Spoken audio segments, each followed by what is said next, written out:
Hi, I'm Charlie, and this is Stereo Hysteria.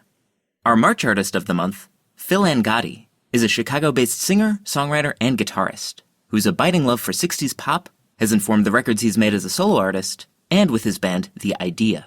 He regularly performs in the Chicagoland area, often undertaking accurate and heartfelt tribute sets to some of his favorite artists.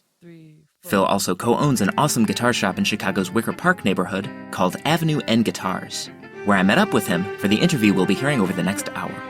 But let's start off with a track from Phil's 2011 album, People and Places, called My Old Records. Looking through old boxes from my past, never knew how long these treasures all would last. Here inside a room I hardly go to see if there's some things in hiding will not show. All my old records put away, all left here safely for the day. Spinning round, spinning round, spinning round. Going through old letters and some words, a song I never heard, some pictures how absurd. Time has left them just the way they are, and I'm not very far from where I need to start. All my old memories put away, held on for just another day. Spinning round, spinning round, spinning round, spinning round, spinning round, spinning round. Digging through old memories once again, all my favorite things I had since I was 10. Can't believe that everything's still here. Now save it all, my dear, at least another year. All my old records put away, all left here safely for the day. All my old memories put away, held on just another day. Records put away, records put away, records put away, records put away, records put away.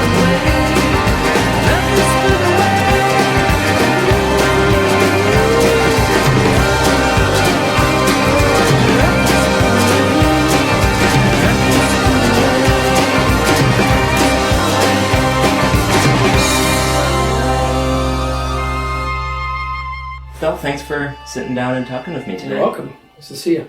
So you've been a regular on the Chicago pop scene for many decades. You're a Chicago native, right? Yeah, I grew up in the south side of Chicago. Okay. So I pretty much lived here my whole life. I lived in Indiana for a very short period with my parents, but lifelong Chicagoan. Okay. What was the pop scene like growing up? Well, my first band was actually out and performing. It was 1980. It was a pretty interesting time. Like in my neighborhood, it was a very industrial, hardworking, blue-collar town, and most bands were up playing heavier music, metal, or Bob Seger-type bar, music. So here we had these, I was still a teenager, young guys in striped shirts and Beatle boots and haircuts playing Stones and Beatles and Small Faces and Who to a bewildered Southside audience. We had a nice little fan base. A lot of kids like us that were music geeks and liked 60s pop obviously loved the band. And there were a few bands around at that time that were doing it, but not many. Yeah. There wasn't really a big British Invasion or even Beatle bands were kind of not really out and about yet. The ones that were big bands like Beatlemania, which is, you had the Broadway, the shows and things like that. So we were doing something at the time that was very different. And a few years later, I'd started writing my own stuff and doing those shows live too. And power pop in Chicago was around. There were a lot of really good bands, and bands were getting signed, and then and that grew into like the late '80s, early '90s when there were a lot of Chicago bands getting signed, and so it was a pretty good scene throughout. Not at first, but From the Idea's debut album, 1991's Sideways Smile, here's a track called The Knack and How to Get It.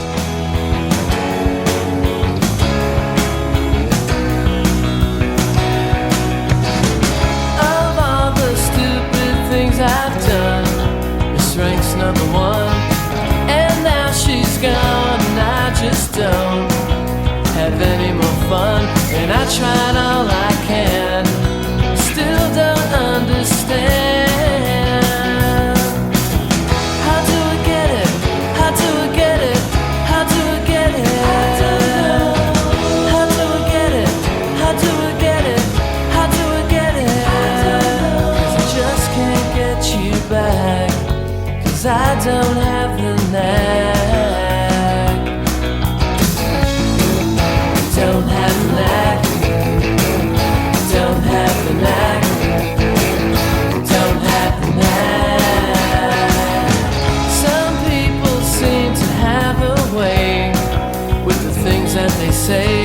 Some even have a certain style or a way that they smile. And I tried all I know.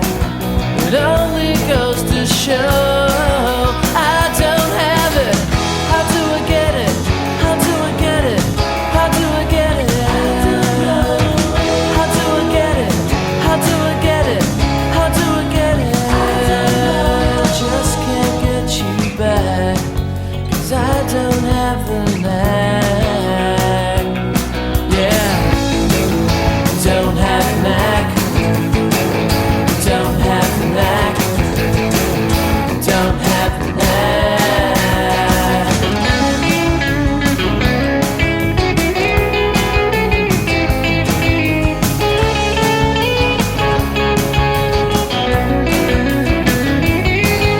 I tried all I can, I still don't understand. How do I get it? How do I get it? How do I get it? I don't know. How do I get it? How do I get it? How do I get it? I just can't get you back. I just can't get you back. I just can't get you back, 'cause I don't have the knack. Yeah. Don't have the knack. Don't have the knack. Don't have the knack. When did the idea first form? that's a good question. I put out a record under my own name, Phil Angotti, Songs About Riffs, in 1986. It was probably 1988, 89 is when I actually used the name Idea. Just kind of put it on a flyer. I had a little three-piece band. My friend George Kral was on drums, and a guy named Eric Boston. We were three-piecing around Chicago, playing places like in gas bars, which later became Shuba's. We played a bunch of clubs in Chicago. I can't think of all the names right now, but that was about the time when we started playing out under that name, and then we released a cassette tape called Owl Stretching in '89. Okay. So that was the official launch of the Idea as we know it. The band changed slightly. George, the drummer, went to bass, and we picked up a new drummer named Fred DeSanto, and we put our first CD out in 1991, recorded it with the Shoes in Zion, Illinois. At the short order? Short order recorder, yeah. And then we played a couple really cool shows. Material Issue, my band and a bunch of bands played a big thing at the China Club because we were all on a CD called Yule Tunes. Oh, yeah. We all wrote an original Christmas song. That was kind of like the beginnings of the Idea, and we made a couple CDs together after that too. That was the only one we did in Zion, though. Okay. It's called Sideways Smile. Up next, we'll hear a song that's probably my favorite on Sideways Smile, called Other Plans. Yesterday was simple, I could feel my way around. It's no longer yesterday, still I mustn't frown. It's no longer yesterday.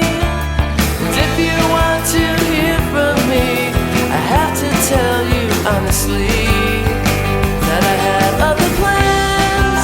Hope you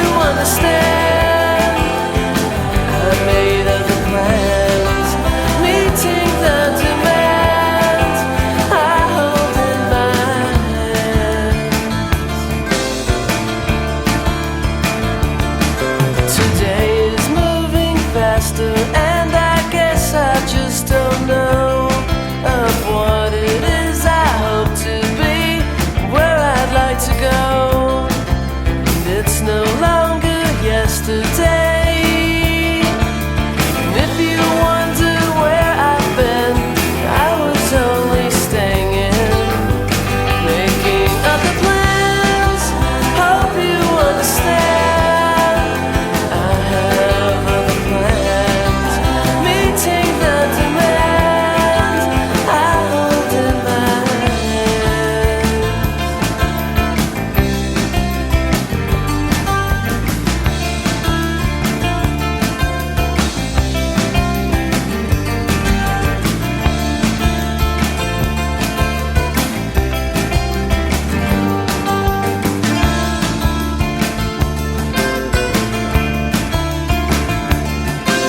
Yesterday was something I could always put aside. Changing back tomorrow, waiting for myself to hide. And it's no longer yesterday. And if you want to hear from me, I have to tell you honestly that I have other plans. Hope you understand. I've made other plans, meeting the demand I hold in my hands. Sorry, but I'm making other plans.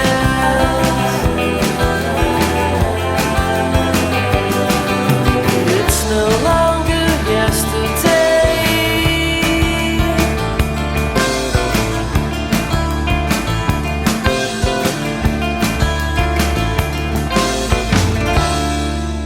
What was the reception like?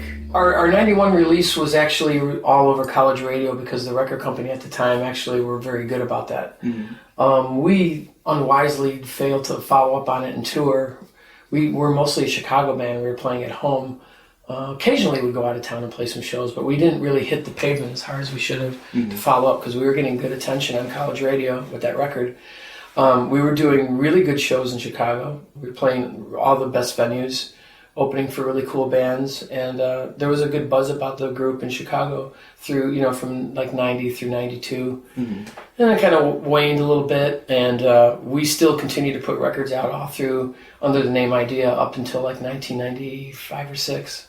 It kind of dissolved, and I started just putting records out under my own name again. Right. It seemed like it was a very gradual thing where there were some Phil Angotti and the Idea records, and then it just became solo.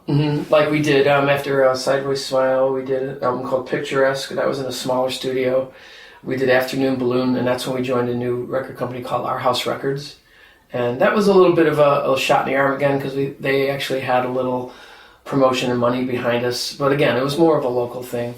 And then I made an album called Flower Bomb, but that's when I called it. It was Phil Angotti and the Idea of, I think we put it under real small or something. Because then I started using other musicians and, and then I did a solo record called Juliet Foster. So right around that time, it was kind of going more just under my name again. Okay. Next, we'll hear a track from 1997's Afternoon Balloon, the first album to be credited to Phil Angotti and the Idea, called Keep Me in Mind.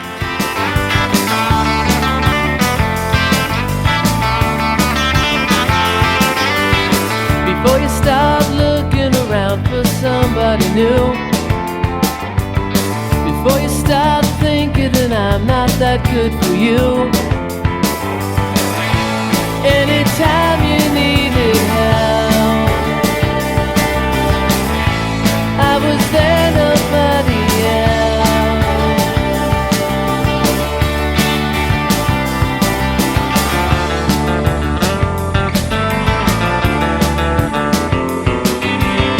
Oh, now it's happened again, she's done it before. She said, don't worry, I'll be back again, as she ran out the door. If you ever needed help, I was there, nobody else.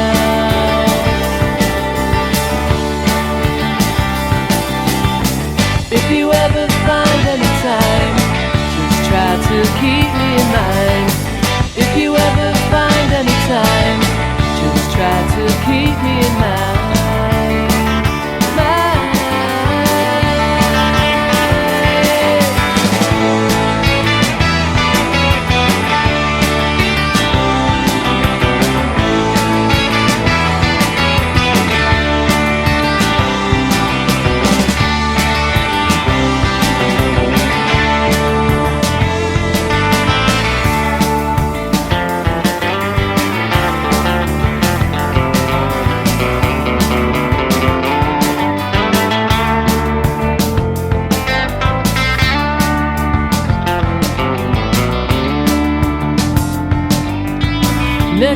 time you're thinking of me, please give me a call.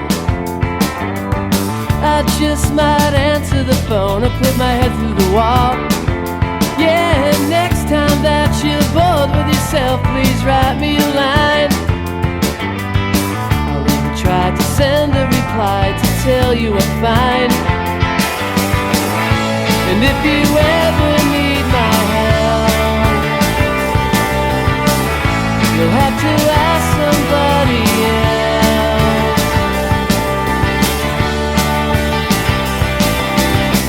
If you ever find any time, just try to keep me in mind. If you ever find any time, just try to keep me in mind. And if you ever find any time, just try to keep me in mind.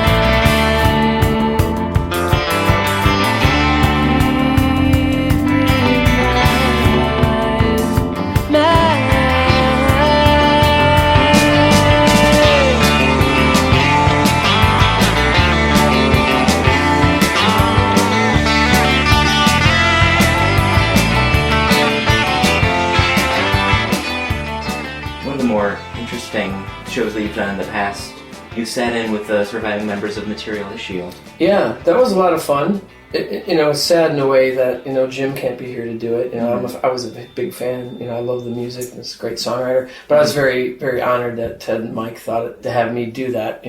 It was a little bittersweet, but it went well. We enjoyed playing together. And, and before I actually did those shows, Mike and I had become friends, and he actually started playing in my original band. Okay. He's on the record People and Places. So that was really cool to hook up with those guys. Because when they were popular back in the day, one of the reasons I recorded it at short order was I loved the sound and I wanted a good producer as well. We hung out with them a few times and we played the China Club with them. So they are kind of our contemporaries, and they knew about us certainly, and we were big fans of theirs. It wasn't really any jealousy. They were very successful. We were certainly not as successful, but we even covered some of their songs back in the day because I liked them so much. So it was a really cool thing to do that with them. Yeah. During the 90s, you were, at the same time as doing The Idea, you were also in the Beatle Brothers? Beatle Brothers was a big yeah. It was a band that started in the 80s. Jay Gepner and myself as a duo. We're kind of almost like just an acoustic duo, like a Simon & Garfunkel, except doing the Beatles. So we didn't really even have a band until later. Okay. What made us popular was we did the Jonathan Brandmeier show, and he was a big radio personality in Chicago. And then later Kevin Matthews and Steve Dahl and Gary. So we were on the radio a lot, and we were playing festivals, and we weren't your typical Beatles in a suit wig band. We just kind of did our thing, and we put a band together. So yeah, that was all through the 90s and to this day. I remember my dad took me to go see the Beatle Brothers at a suburban festival. I was probably single-digit age, but I do recall kids were asked to come on stage and sing the call and response for Twist and Shout. Yeah, so. That was at that school, right? Or was it? It might have been an outdoor show. I think it was an outdoor. Yeah, okay, yeah, because we did one at a school like that too, where the kids came up and stuff. Well, I was one of them. Oh, that's awesome. That's great. Here's a bit of a recording the Beatle Brothers made a few years back for Chicago radio station WXRT, a Zombies-inspired cover of Things We Said Today. You say you will love me if I have to go. You'll be thinking of me. Somehow I will know. Someday when we're dreaming, deep in love, not a lot to say, then we will remember things we said today.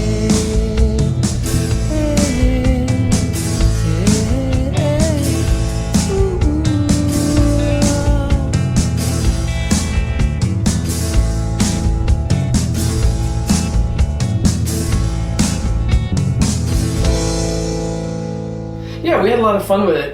It's funny, you mentioned the Beatle Brothers. It's going to be our 30th anniversary. Wow. In May, we're going to do a show at Fitzgerald's. But yeah, excellent. It'll be with the whole band too. Jay and I will probably go out and do a couple like our duo thing, and then bring the band out. But yeah, it's 2016. That'll be 30 years. Wow. Yeah, it's pretty scary. From 2001's Flower Bomb, here's a song that name checks another 60s pop legend called Being Colin Blunstone. He dresses like a dandy. He has a bird called Mandy.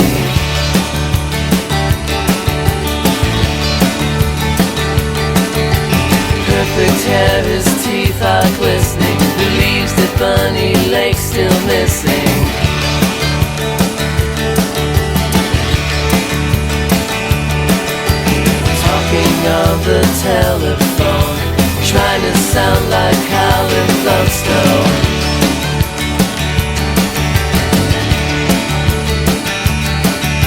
Sings along without a care.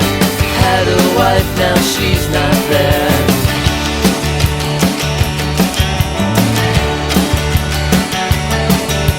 Tries to be part of the scene, always hung up on a dream.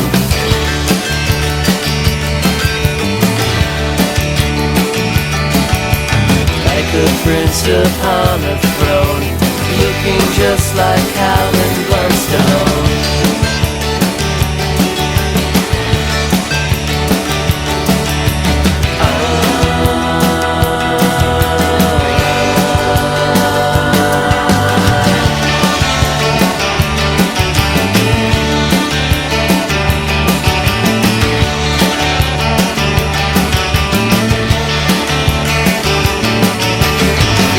Going really fine. He's jamming with some friends of mine.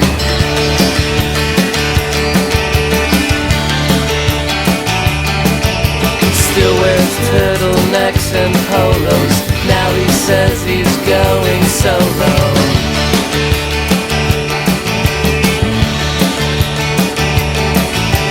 Singing on his microphone, sounding quite like Colin Blunstone. Colin Blunstone. Colin Blunstone. Colin Blunstone. Colin Blunstone. I really like the song Being Colin Blunstone. Obviously there's a heavy Zombies influence in a lot of your songs, but this sort of takes it one step further. Yeah, going way back when I was in a band called The Scuffle too, which was after the Fleas, before the idea. I was in a band with Donnie V, who ended up with Enough's Enough fame. Mm-hmm. And even though they're kind of a metal sounding band, at times Donnie was a very big pop fan. We used to sing the Zombies together, and a lot of people noted that I just naturally sounded a little bit like Colin Blunstone, and I remember that. And being a fan all these years, I thought, excuse me, it would be a good idea to write a little ode to him. And if you notice on the song, I also put a little nod to Brian Jones and the Stones by using a dulcimer as the lead instrument. Okay. I'm a big fan of Brian and Aftermath Stones era. Right. So I kind of combined the two, and I told it as a story about a guy that really wanted to be Colin. So put some song titles in there. So I was a personal favorite of mine on that record.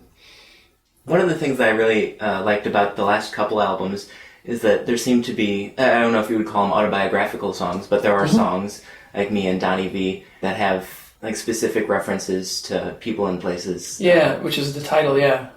Yeah, that happens, I think, as you get older too. You reflect a little bit more about friendships and good and bad, you know. And, you know, when you're younger, the subject matter changes. You're always kind of writing about yourself.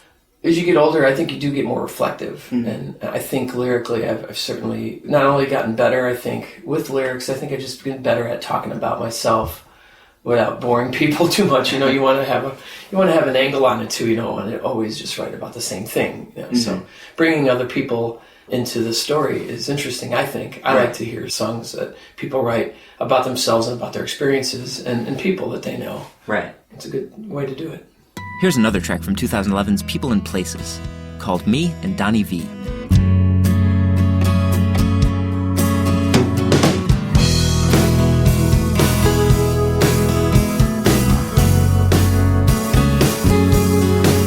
Well, we grew up together, playing music all night.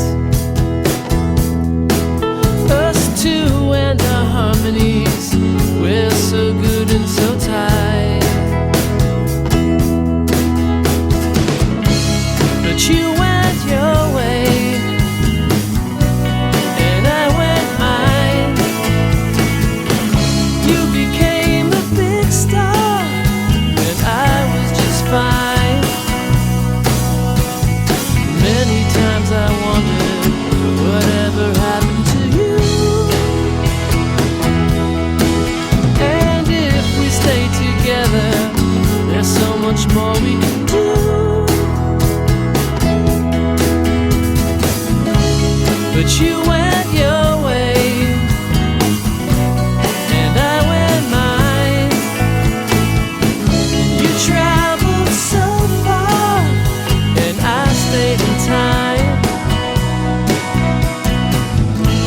a song for a friend I never see.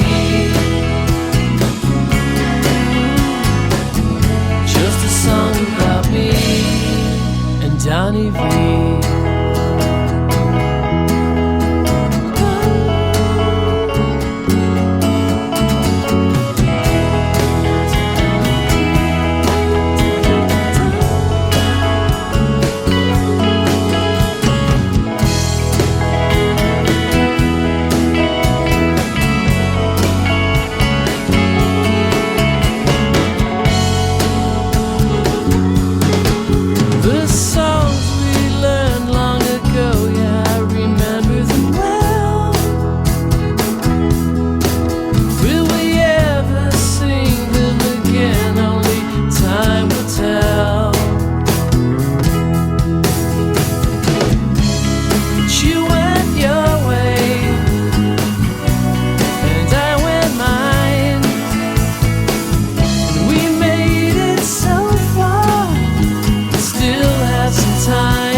Donnie B.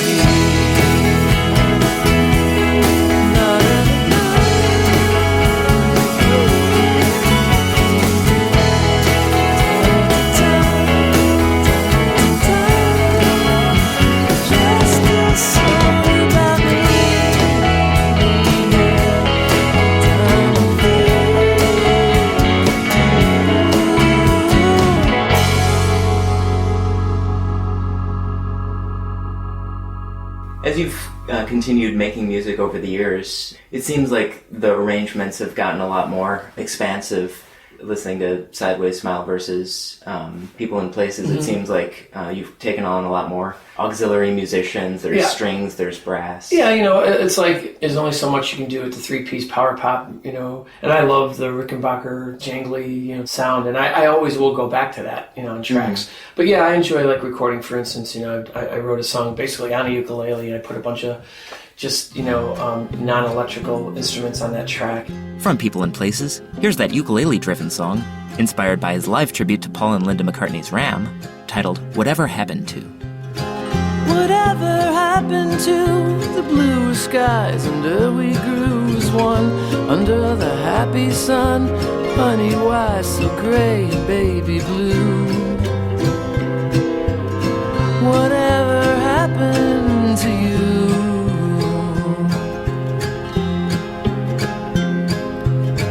Whatever happened to the records that had real grooves and played on grandma's TV set? Sounded like a jumbo jet when the needle hit the grooves. Whatever happened to you?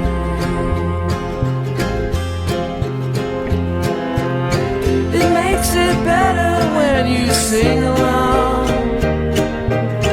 It doesn't matter if you get the words all wrong. It's so much better when you sing along. La la la la.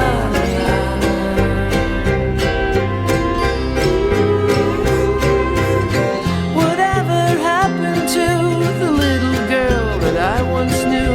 The pretty pictures that she drew in the early morning afternoons in school. Whatever happened to you?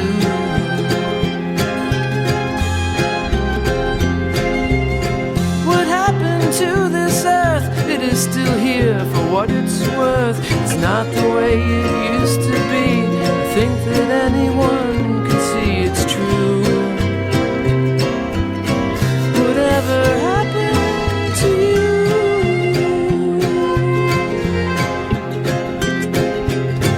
It makes it better when you sing along. Doesn't matter if you get the words all wrong. So much better when you sing along. La la la.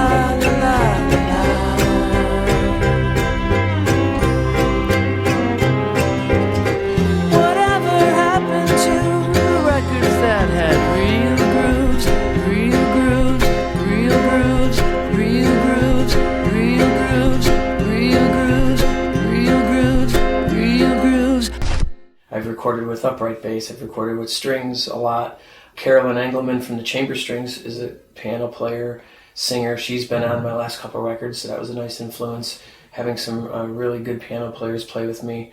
And going forward, I would like to continue to do things like that, because it just makes the song, changes your arrangements and the feel of the song. So I'll probably keep keeping stuff with that. It also seems like stylistically, there's been lately more of a branching out past the pop idiom, and so there are a couple of more country-influenced songs. Yeah, exactly.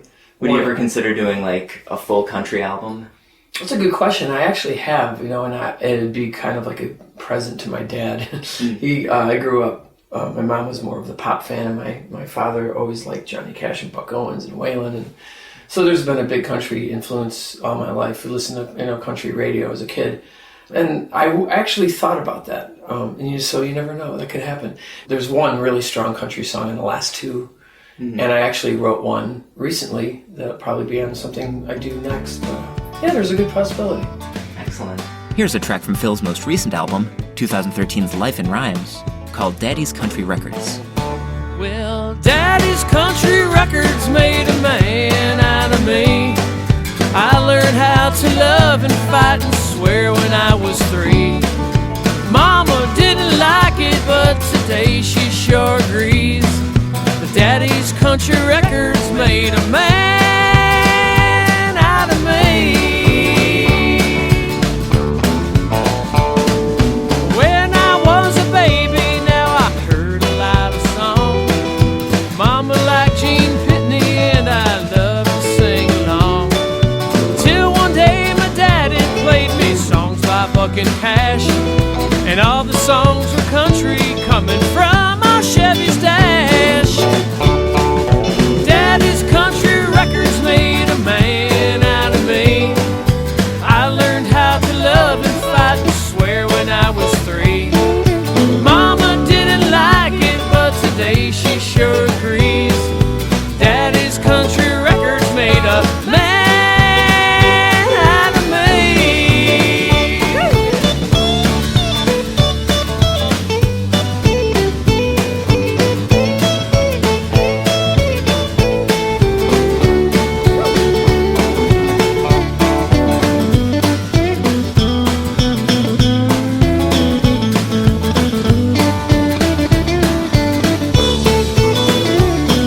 Now I'm almost 40 and my dad is 63. We always get together and we usually agree. But one thing he still tells me is you really ought to be knocking off that 60s pop and learn to be country.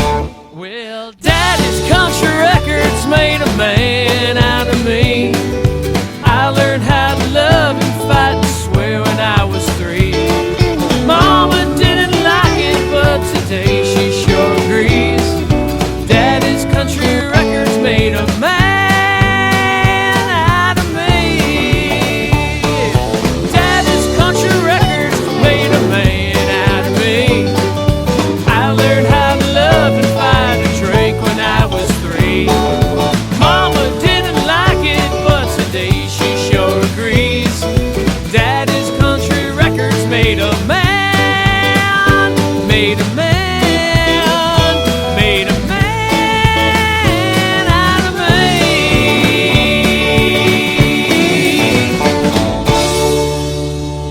Are there any artists that you haven't done tributes to that you've always wanted to?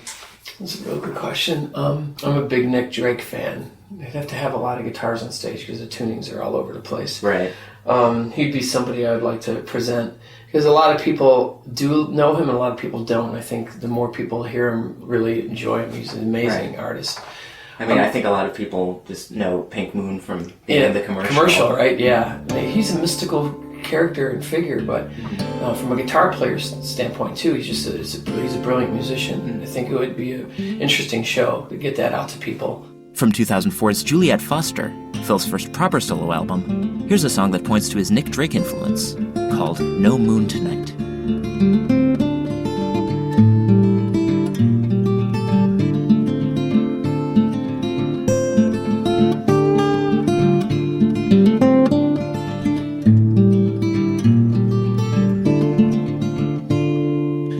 night is falling closer and you stare up tonight. Nothing's looking back at you, the evening's not polite. When the clouds are calling and they finally flow away, melting in the bitter blue, color in the gray. And there's no moon, there's no moon, no, there's no moon out tonight.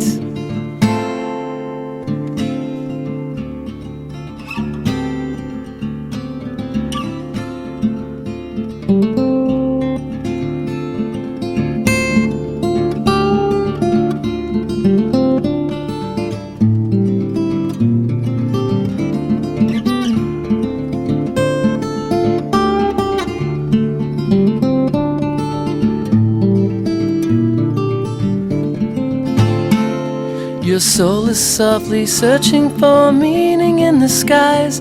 All you find for all your trouble is the raindrops in your eyes. Now you've been distracted by the busy lighted street. As you walk a little faster, you can't seem to move your feet. And there's no moon, there's no moon, no, there's no moon out tonight.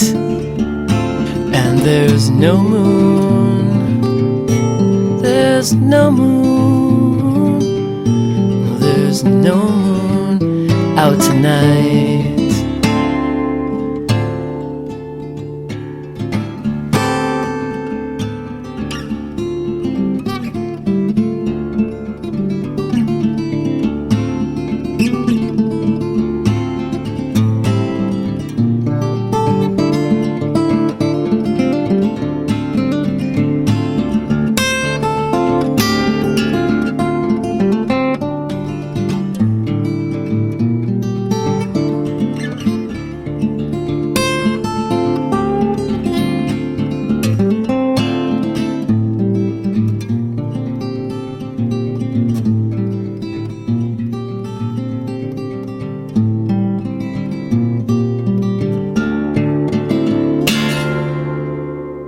I really would like to do a night of Dylan, even though I did at Reggie's Rock Club one night. We did Blonde on Blonde, but it wasn't fully realized. I would like to do that in a bigger place, really rehearse and really get that one down.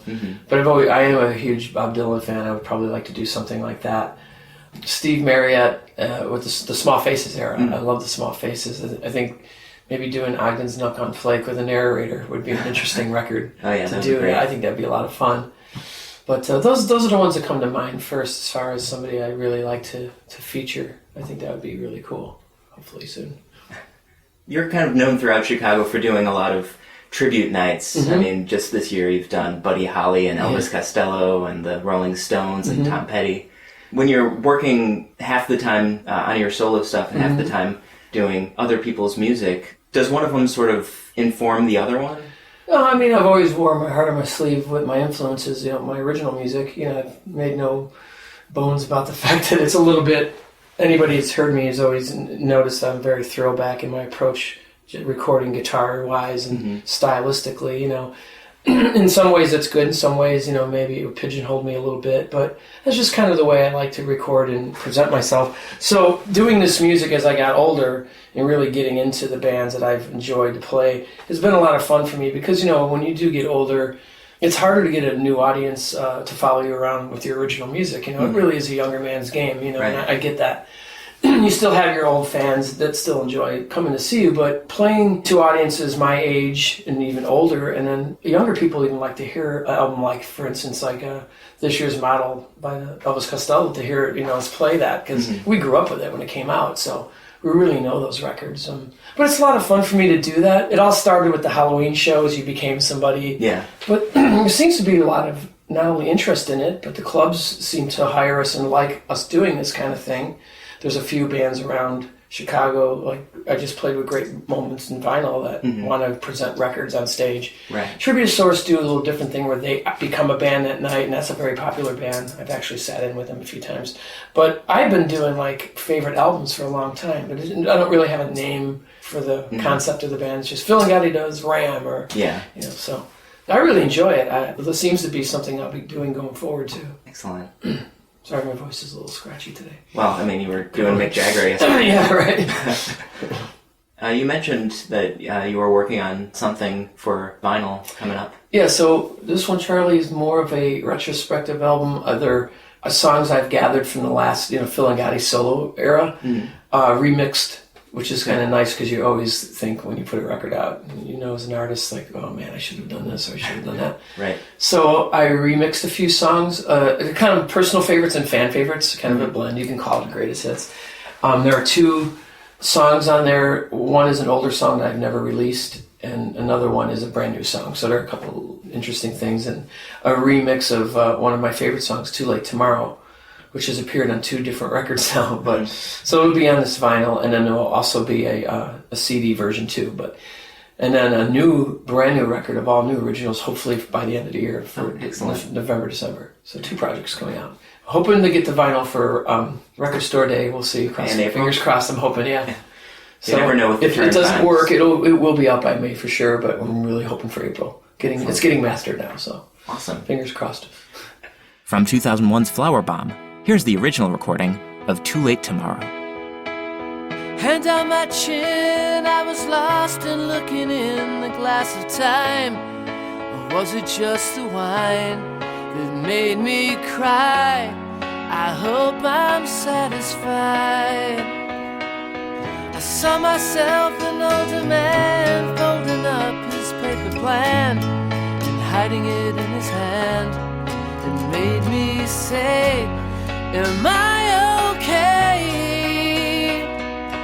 Don't say too late tomorrow, too late tomorrow. My face crashed down as I had a look around upon the crowd. I wasn't really there, and I swear I don't care. I let out a laugh. Have I really lived 1/2 of my life? It didn't feel like it did before. Can I do more? Oh, don't say too late tomorrow, too late tomorrow, too late tomorrow, too late tomorrow.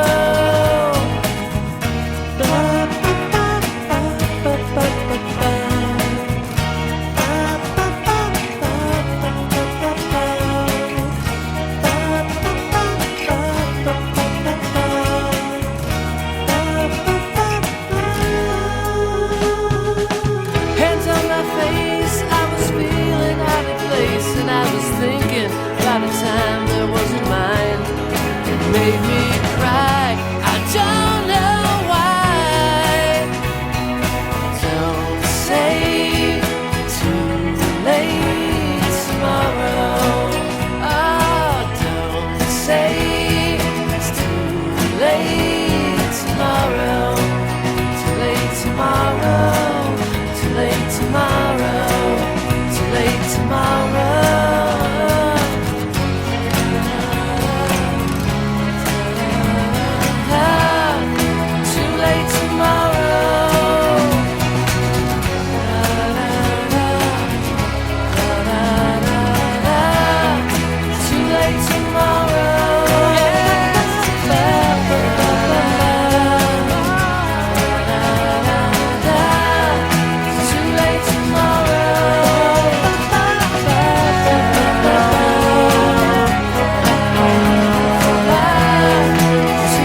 you mentioned earlier Too Late Tomorrow, which is probably one of my favorite of your songs. Appreciate it. And that just sounds like the sort of song that just comes to you, almost fully formed. Is that? Yeah, that was one of those first of the reflective moments of like thinking about your past, and it was consciously it was kind of a Badfinger tribute. Even the title has that. They have a song called Maybe Tomorrow, and I love Pete Ham and Badfinger, and I kind of wrote that as like a Pete Ham tribute. Like what would Pete write today? Like I do that a lot. I put myself in their place. And I'd love to hear him sing this, and like, what would he sound like doing this song? Mm-hmm. And that was really not my first, but my real like Badfinger tribute. So when I do it, I think of it often. Like I hear Pete Ham singing it. Right. So that was definitely a nod to Pete. When songwriters do go out and consciously try to emulate someone that they really like, it always kind of ends up sounding like them. On another song of yours, Unusual Me, you mentioned in the liner notes that it's sort of a Curtis Mayfield thing. Yeah, definitely, with the high voice and the kind of just the whole vibe of that song, which that one is a little bit of a step away from what I'm usually doing. It's got a totally different sound and vibe. Up next, we'll hear another track from 2013's Life in Rhymes, called Unusual Me.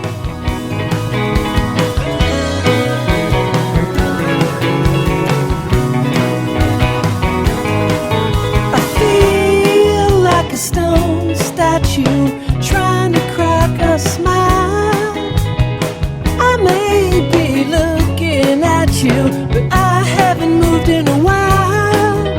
And I keep saying it's cool, I don't mind playing the fool. Everyone stop and see poor unusual me.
From time to time, you go in the studio and you want to sing somebody. I just thought of the song You Were Right.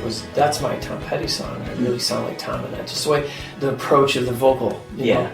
Also, I also pick up different guitars because, as you know, I have my shop and I collect old guitars. A certain model guitar will lend itself into a song, say an old Gretsch or something you pick up that way, or it will give you a little bit of a stylistically lean into something. I find that happens a lot. How long have you had the shop? Avenue and Guitars has been here for 9 years. It'll be 10 in August. So wow. That's kind of, my partners Tim, Leslie, and I real pleased we're still here. It's a fun place to be. I'm surrounded by musicians and guitars all day. It's not a bad way to go. It seems the perfect place for a working musician to put my stuff. Well, what's your guitar collection like? I've got over 30 guitars. They're all basic years are like late 50s, early 60s guitars. A lot of Rickenbackers. I have a really extensive Rickenbacker collection. Maybe 13, 14 Rickenbacker models. That's quite a few. A few four old Gretches off from late 50s and 60s. My acoustics are, 50s Gibsons, 58 Martin D28, a lot of Beatle-themed guitars. Right. Guitar Aficionado magazine is coming here Tuesday to shoot my collection, focus on my Beatles, so that's kind of exciting. Very nice. The other night I was at the Tom Petty show putting the guitars up. I was like, "Oh, you've got the Tom Petty guitars." I go, "Well, yeah, they're Beatle guitars. That's what he uses." So when I do, that's another thing when I do the tribute shows, whether I'm playing the Zombies or the Byrds or wherever, Stones last night, for instance, and I brought out my Vox Teardrop. Okay. I have the right guitars for those shows. And, you could do the shows fine without them, but it's cool for the fans and the guitar geeks to see that you're actually bringing the correct guitars for the period you're doing. Yeah. It's like when we do Beatle albums, for instance, we've been doing the 50th anniversaries. I'll bring the appropriate guitars for those shows, and it sounds better, and it looks cool on stage. And it's a fun way to share the collection. People get to see them, and they're not just sitting somewhere. A lot of vintage collectors either don't play or they just sock them away in their collection and you never see or hear them. So I get to use them in the studio. I play them live. I bring them to the store. I let people check them out. It's kind of fun. When you're sitting down to write a new song, I can only imagine that there's just lots of chord sequences and lyrics in your head. Is there ever a time when you write a song and then you just realize, that's... Oh yeah, all songwriters have done that, and I try to be careful about that. While I've been in this mode of doing all these albums, nights, and tributes and that, it actually has shut me down a little bit as a songwriter. I've kind of, it's not like I'm afraid to write, I just have kind of put it a little bit on the side. And at first I was a little worried about it, but I think it might be healthy to step away for a little bit. Yeah. And then sit down and maybe when I'm not doing so many shows in a row, I could just be a little bit more creative and not be in, wow, I just did 5 Tom Petty rehearsals in a show. I'm going to sit down and write a Tom Petty song. Right. But I think that's a good point, and I do try to be careful about that. I'd almost rather have it just kind of come to me while I'm sitting around and not try to force it, especially during times where I am really focusing on doing cover shows. So I've been in what you call a songwriter. It's not a slump, but a little bit of a rest period. I didn't play a lot of original shows last year. I consciously took a little time off from that. So I'm kind of eager to get back. When I put this vinyl out, I'll do a few release shows maybe. Awesome. And then get in gear to finish my new record, and it'll kind of get me going again doing that. But doing them both at the same time, it would be a little tricky. Yeah.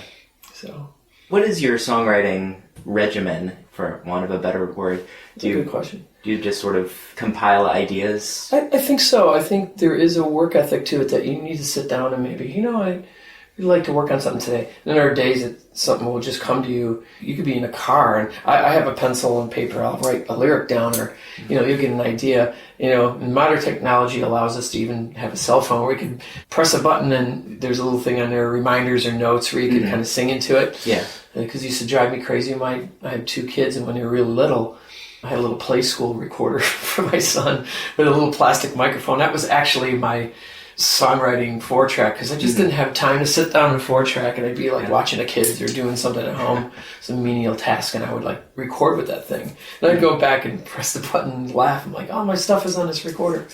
But I just have a very basic 4-track at home that I'll go record on, sit. I do write notes. I have a notebook around. If I have some nice, phrases and lyrics will come to you. Yeah. Not always as a full song, and I'll just write titles down, and that gives me something to work on going forward. So I kind of do it that way. But there is no one. I don't have a real basic way of going. Here I structured. I'm going to write this song today. It's pretty varied. All right. Well, thanks so much for sitting down and talking today. Thank you. I appreciate it. Appreciate your time, and thank you for the great questions. And that's all the time we have for this week's episode. I'd like to thank Phil again for talking to Stereo Hysteria, and encourage anyone who enjoyed the music they heard to seek out his records, or to check out Avenue N Guitars at 1823 West North Avenue. But before we go, we'll play another track from Phil's most recent album, Life in Rhymes, called My Life in Rhymes. This is Charlie, signing off. 1, 2, 3, 4. I always imagined a life worth living. I never pictured the worst. I always believed that a song worth singing would have some magical verse.